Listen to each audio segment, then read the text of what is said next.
പെരുന്നാൾ ദിനത്തിൽ വർക്കല താലൂക്ക് ആശുപത്രിയിൽ SYS വർക്കല സോൺ കമ്മിറ്റി ഭക്ഷണ വിതരണം നടത്തി.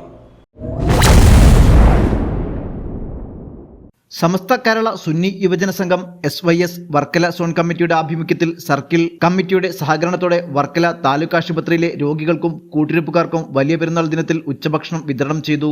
SYS ജില്ലാ ഓർഗനൈസിംഗ് പ്രസിഡന്റ് സയ്യിദ് മുഹമ്മദ് ജൗഹരി ഉദ്ഘാടനം ചെയ്തു. എന്നും ഈ നാട് ഈ പ്രസ്ഥാനത്തോടൊപ്പവും അതുപോലെ തന്നെ ഈ പ്രസ്ഥാനം ഈ നാട്ടിലും നാട്ടുകാരോടൊപ്പവും ജാതി മതഭേദമന്യേ ധാരാളം പ്രവർത്തനങ്ങളും ചെയ്തു വരികയാണ്.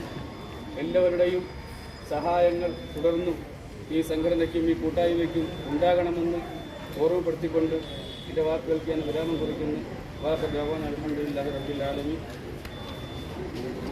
അനീസ് സഖാഫി ഉദ്ബോധനം നടത്തി. സോൺ നേതാക്കളായ നൌഫൽ മദനി, സിയാദ്, ഹസൻ സഅദി, അർഷദ് സഅദി, സാജിദ് മുസ്ലിയാർ, സമദ് നഈമി, റിയാസ് സഅദി, സുധീർ, സുഹൈൽ ഷാ, മുഹമ്മദ് ഷാഫി, മാലിക് നടയറ എന്നിവർ നേതൃത്വം നൽകി. ന്യൂസ് 99 ആറ്റിങ്ങൽ.